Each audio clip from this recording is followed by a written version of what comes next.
Bliža se moj rojstni dan in jaz spet mislim o minevanju. Vidim ženske, ki njih lepota mineva in jo hočejo na vso silo zadržati. Vidim ženske, ki žalostno izdihnejo, ko mi rečejo, saj si še mlada. Vidim ženske, ki jih moja mladost ogroža. Vidim tudi ženske, ki živijo svojo modrost in sijejo od znotraj. Več takih žensk želim videti, več takega zgleda si želim. Želim vedeti, zakaj, da v isti rečejo menopauzi druga pomlad. Želim biti zgled za mlada dekleta in ne grožnja nevzdržne starosti. Želim biti materinska in ne mačehovska ali pokroviteljska.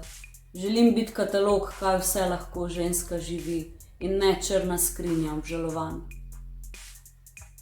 Zato bom negovala odnos s sabo. Za vsak primer, če bo takrat, ko bom stara mladost še vedno moderna. Delala bom na tem, da pozornost moških ne bo moj edini vir potrditve, da se bom lahko veselila cvetenja svojih hčera. Delala bom na tem, da ne bom živela od aplavzov, da bom lahko mirno prepustila vloge mladih naivk mlajšim kolegicam.